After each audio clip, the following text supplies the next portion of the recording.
25. Les prêtres. Depuis le début de ce livre, vous nous entendez parler des prêtres. Ce terme nous paraît le bon, mais il n'est pas réellement comparable à ce que vous connaissez actuellement. Vous vivez dans un monde qui se déchire entre l'œuvre de Dieu et l'œuvre de l'homme. Les religions diverses et variées de votre monde visaient à décrire ce qui serait le monde attendu par là ou les divinités. En agissant ainsi, les consciences incarnées se promettaient une vie meilleure dans ce qui serait l'après-vie ou une résurrection finale, où seuls ceux qui auraient suivi la voie divine mériteraient la grâce. Vous vivez actuellement sur votre planète, comme beaucoup d'autres avant vous, une modification des fréquences d'énergie régissant votre vaisseau Terre, mais aussi vos corps. Ce que vous appelez réchauffement climatique n'est qu'un des effets d'un cycle répétitif qui s'est déjà produit plusieurs fois. Vos propres corps vibrent plus vite qu'auparavant. Cette vibration rapide vous amène à connecter des sens subtils.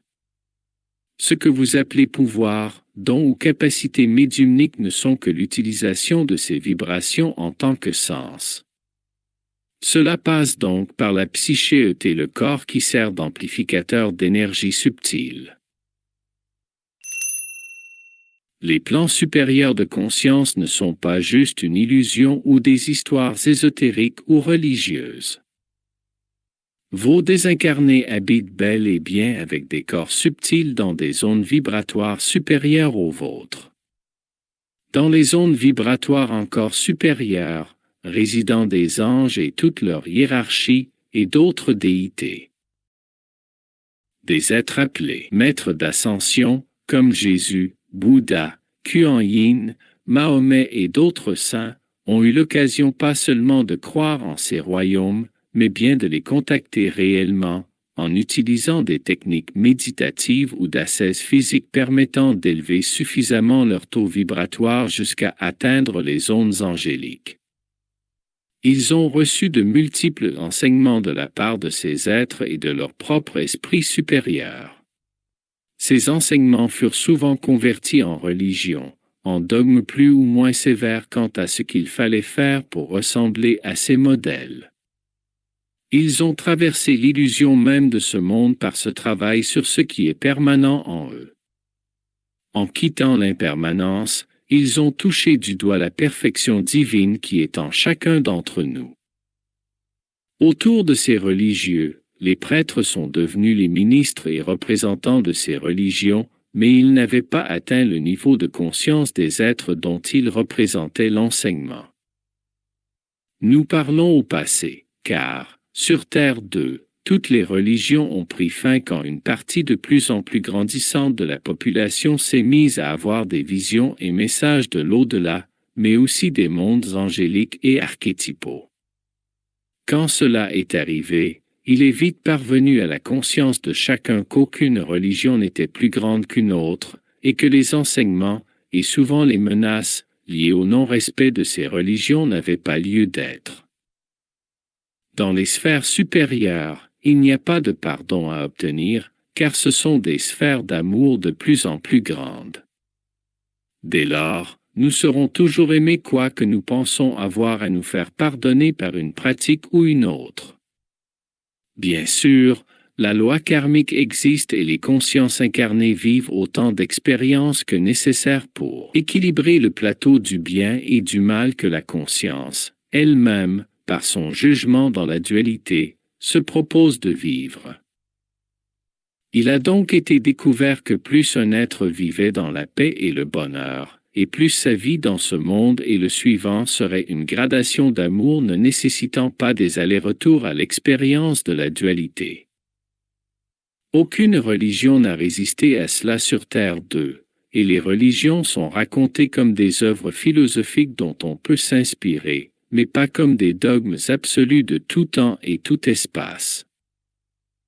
Dès lors, il existe toujours sur Terre 2 une caste qui s'appelle les prêtres.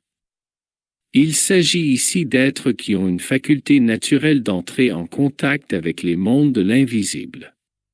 La montée vibratoire s'effectue simplement dans leur corps sans autre effort que de garder leur esprit dans la conscience alignée au moment présent. Cela leur confère la faculté de prier et d'obtenir des conseils provenant des êtres de l'invisible, aussi bien les êtres de la nature, elfes, salamandres, ondines, fées, que des maîtres d'ascension, personnes désincarnées, entités angéliques ou archétypales. Le dialogue n'est absolument pas nié sur Terre 2, car plus de 90% de la population vivra dans sa vie une expérience forte avec ce monde de l'invisible. Difficile de ne pas y croire quand on a soi-même vu ou entendu ces entités, et quand ce phénomène est même devenu banal. Les prêtres sont des êtres d'une grande délicatesse, finesse et bienveillance, qui s'attachent à œuvrer pour garder la paix en eux et autour d'eux. Dans ce cadre, le Conseil des sages dirigeants de la planète contient systématiquement des prêtres, et l'avis des entités invisibles est pris en compte dans les décisions planétaires. Cela peut vous paraître encore de la science-fiction, mais d'année en année, vous verrez cette réalité et ne pourrez la nier vous non plus. Les prêtres de Terre 2 lisent assez facilement les auras.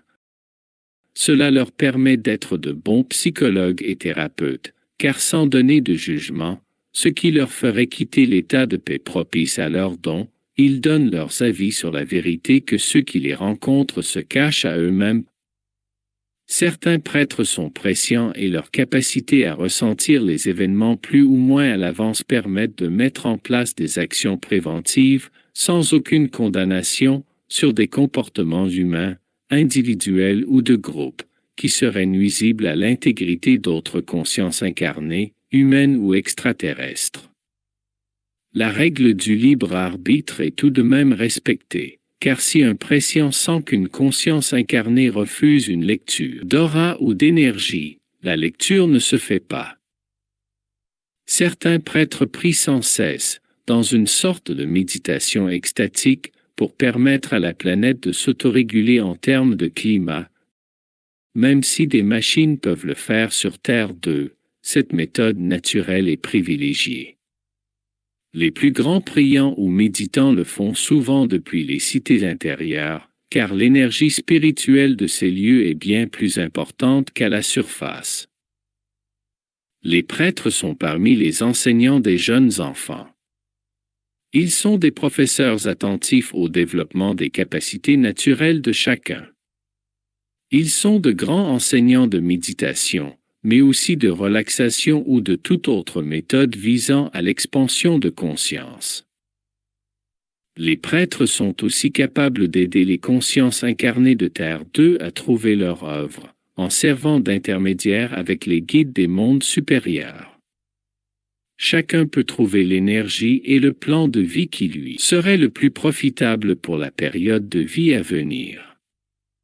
Cela se fait par la capacité médiumnique d'un prêtre, ou par l'utilisation d'une machine qui transmet l'énergie de plusieurs prêtres priant en cercle autour d'une conscience incarnée afin que celle-ci ait temporairement les capacités de contact des prêtres. En agissant ainsi, la communication avec les défunts, guides ou entités supérieures est rendue plus intime, mais c'est le choix de chacun. Les prêtres sont indispensables dans l'équilibre d'un monde joyeux. Ils ne sont pas tant des religieux que de précieux amis dont les dons illuminent régulièrement la vie de chacun selon son désir.